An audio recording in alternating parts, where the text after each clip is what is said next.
Il faut savoir que l'open source en géomatique, peut-être moins connu que l'open source de votre serveur web favori Apache qui remplace votre IIS de Microsoft,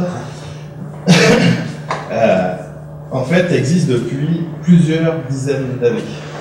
Il a été développé au départ par les militaires américains par un projet qui s'appelait GRASS, qui fournissait globalement un logiciel SIG, système d'information géographique, pour gérer la localisation.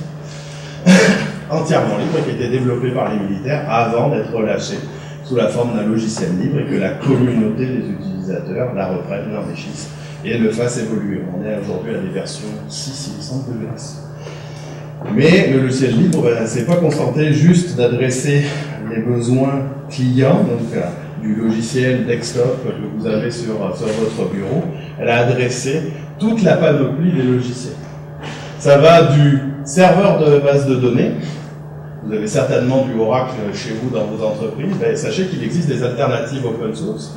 Des alternatives open source comme PostgreSQL, PostGIS, qui fournissent un support du spatial dans ces GBD-là et qui sont aussi, voire bien plus performants qu'une solution propriétaire comme Oracle. Actuellement, il existe deux grands serveurs de cartes qui s'appellent MapServer.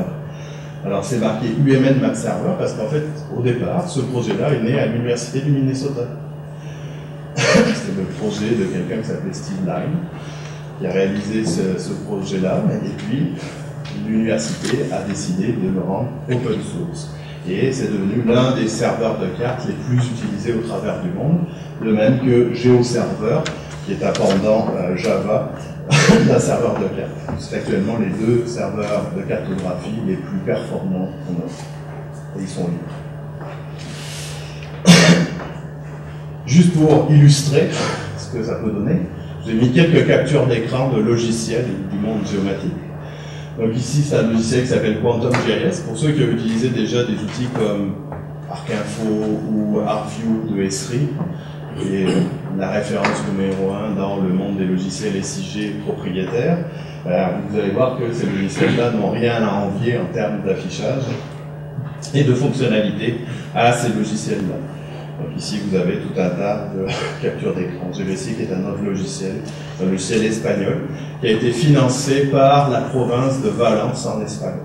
C'est-à-dire que la province a décidé que ça suffisait de payer des licences et des frais de maintenance et ainsi de suite. Ils ont décidé de mettre l'argent dans le développement d'une plateforme SIG pour équiper tous les niveaux de gouvernement et tous les instituts publics de la province au travers de ce logiciel.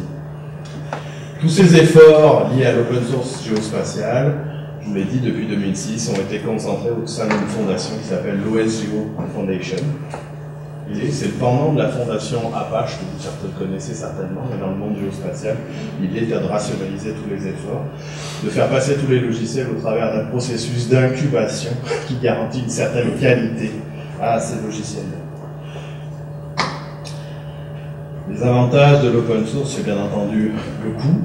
Certains diront que si on considère le TCO, le Total Cost Ownership, donc le coût global d'acquisition, ça se justifie plus.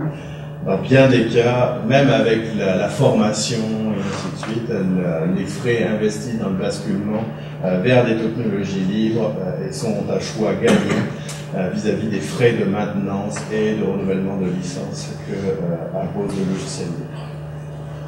Et surtout, le principal avantage de l'open source, c'est que vous n'êtes plus dépendant de la technologie seulement, d'un seul vendeur. Globalement, il existe des myriades d'entreprises qui développent du service et des compétences autour de certaines briques logicielles. Vous êtes libre de faire affaire avec qui vous voulez. Si un jour, le prestataire de service avec lequel vous travaillez ne vous convient plus, vous pouvez très bien en changer. Le code source est là, disponible, pérenne, il sera toujours là. Je vais vous parler, c'est rapidement, de la notion de open data. Vous avez certainement entendu parler, notamment au travers du data.gov lancé par Barack Obama. C'est de sortir des institutions publiques, des placards des institutions publiques, toutes les données produites par l'État, donc payées par vos impôts, et de les rendre disponibles aux citoyens, et de les utiliser plus ou moins librement. Ces initiatives-là Alors, sont apparus dans différents pays, ici en Angleterre, plus récemment au Canada. Il existe un open data, datagc.ca, sur lequel il y a un certain nombre de jeux de données très intéressants. Ça s'est fait non seulement au niveau des États, mais au niveau des villes.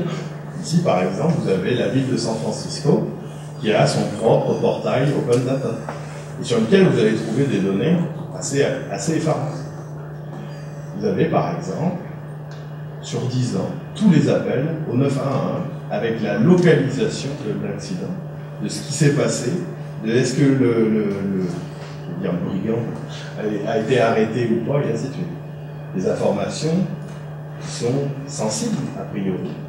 Et tout ça est disponible librement, puis vous pouvez l'utiliser pour vos applications. Parallèlement est apparu aussi, peut-être en avez-vous entendu parler, vous savez certainement vous utilisez certainement des Google Maps, ou ainsi de suite. Sachez que même si Google Maps est gratuit, c'est pas de la donnée libre. Vous ne pouvez pas la modifier, vous n'avez pas une copie pour vous. Il existe une alternative complètement libre qui s'appelle OpenStreetMap. OpenStreetMap, c'est une cartographie qui est créée de façon collaborative par une communauté. Ici, c'est la carte autour du campus de l'Université Laval. Vous voyez que c'est assez détaillé.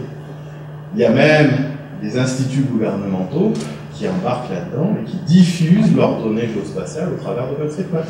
C'est le cas du CITS, par exemple, à Sherbrooke, Centre d'information topographique de Sherbrooke. Ils ont relâché une partie de leurs données et ils sont maintenant disponibles dans OpenStreetMap. En Hollande, le réseau routier produit par l'Institut géographique national de Hollande est disponible dans OpenStreetMap de façon totalement libre.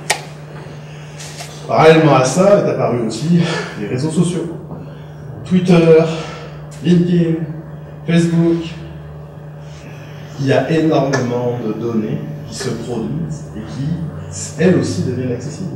Vous avez des API, des Application Programming Interface, c'est-à-dire des bibliothèques de fonctions qui vous permettent d'accéder à ces données-là, de les utiliser, puis de les utiliser à des fins de prise de décision.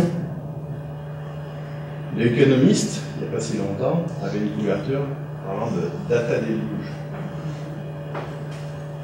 Actuellement, c'est l'une des problématiques numéro 1 pour les entreprises.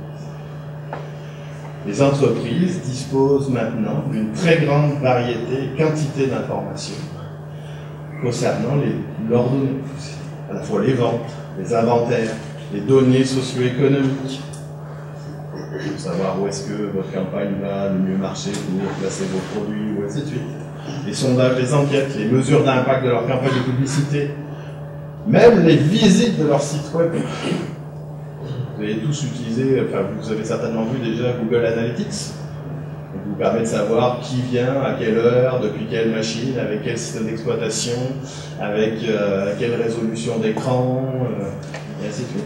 Toutes ces données-là sont des données utiles pour savoir qui consulte votre site web, qui est votre client potentiel. Les réseaux sociaux aussi sont une source d'information.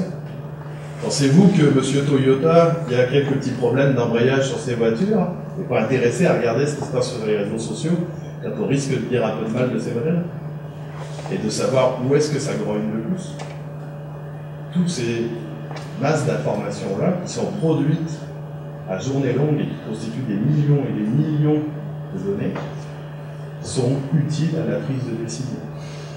On est dans un monde en mutation rapide qui impose de prendre des décisions stratégiques, souvent rapidement, enfin souvent et rapidement, pour demeurer performantes et concurrentielles, ces entreprises. Bref, il y a un besoin primordial de pouvoir analyser ces importantes masses de données le plus simplement et le plus rapidement possible. Pour ce faire, ces entreprises, elles se dotent de plus en plus d'outils dits d'intelligence d'affaires ou d'informatique décisionnelle ou de BI ou de business intelligence. 4 termes veulent dire la même chose. Généralement, ces outils BI vous permettent de produire en bout de chaîne, c'est d'architecture assez complexe, soit des rapports de synthèse, en forme de fichiers Excel, fichiers PDF, pages HTML, soit des tableaux de bord analytiques interactifs. Donc des tableaux de bord que vous avez certainement déjà utilisés ou vus, dans lesquels vous allez pouvoir éventuellement changer quelques petites affaires ou regarder les informations sous tel angle ou tel autre. Un tableau de bord, c'est comme quand vous rentrez dans votre voiture. Pour un décideur, c'est quand il arrive le matin, qu'il se branche sur son poste et qu'il consulte son tableau de bord, il veut savoir si ça roule dans son entreprise ou pas. Et si ça roule pas, là, il veut savoir où est-ce que ça roule pas, puis il veut essayer de savoir pourquoi ça roule pas. Et c'est la même chose que quand vous rentrez dans votre voiture, vous mettez le contact, vous allumez, là, vous voulez savoir tout de suite si vous êtes prêt à prendre la route ou pas. Donc, dans un tableau de bord, on va utiliser un jeu de jauges, d'indicateurs, et ainsi de suite, des choses très visuelles, simples à lire, qui vont vous synthétiser l'information et vont permettre la lecture très rapidement. Donc, souvent, sous la forme de tableaux, d'indicateurs, de graphiques, de lignes, de différents tableaux croisés, etc. On parle souvent, ou on fait référence souvent à la localisation. Ici, on parle par exemple de région centrale. On parle ici d'adresse IP. L'adresse IP, ça se localise très bien. Il existe des outils pour ça. Ce que je suis en train de vous dire, là, sans jeu de mots ou mauvais jeu de mots, c'est que la localisation est partout. Ce qui fait que souvent on analyse les données dans le temps. Okay, comment ont évolué mes ventes et ainsi de suite depuis telle année. Comment ça s'est passé entre le premier trimestre et le deuxième trimestre. Toutes les questions analystes qu'on se pose des fois à journée longue. Le fait que 80% de l'information que vous manipulez a une composante spatiale fait que c'est très intéressant d'aller explorer aussi l'espace de la même façon qu'on explore le temps. Le GeoBI, c'est exactement ça, le Geospatial BI. C'est d'apporter la carte et l'ensemble des outils de représentation, navigation à différents niveaux de détail et d'analyse cartographique au cœur même des outils de BI du marché. L'idée, c'est de pouvoir permettre de prendre en compte pleinement la dimension spatiale dans les processus d'analyse et de décision des entreprises. Quelqu'un, comme je vous disais, le décideur qui arrive le matin, lui, il sait exactement ce qu'il veut voir dans son tableau de bord. Alors, dans les premières rencontres avec le client, généralement, il sait plus ce qu'il veut pas que ce qu'il veut. Classique. Globalement, c'est là le travail de quelqu'un qui développe ce genre de solution. Puis donc là, on va être capable de dire, ok, je veux ma carte comme ci, puis je la veux placer là avec telle taille, puis mon tableau, je le veux comme ci, et puis mon graphique, je veux pas en bâton, mais en barre de tarte, et ainsi de suite. Il existe d'autres outils qui permettent de croiser dynamiquement. Puis ça, c'est des choses qui sont d'autres composants de la boîte à bonbons, là, qu'on est en train de développer, qui s'appelle sur la Player 2.0. Puis, je vous l'ai dit, cette technologie-là vise à être intégrée dans des outils du marché. On est en train de travailler à intégrer ça dans différents outils du marché. Donc ça, il va y avoir des annonces qui vont être réalisées, des partenariats technologiques qui sont passés avec un certain nombre d'acteurs du marché pour qu'on amène la carte à ces enjeux-là. Je suis bien loin d'avoir fait le tour de tout ce qui a été fait en R&D dans le cadre de mon équipe de recherche, parce qu'il y a des choses qui ont été développées. Maintenant qu'on a construit ces briques logicielles-là, on a pu démarrer la recherche liée à la mobilité. Puis il y a beaucoup de travaux très intéressants qui sont sortis, puis qui continuent à être faits par les étudiants qui sont sous ma direction, qui concernent la diffusion de données géodécisionnelles, les méthodes de mise à jour et d'intégration en temps réel de données de capteurs, de définition, de notion de contexte de l'utilisateur en mobilité, etc., etc.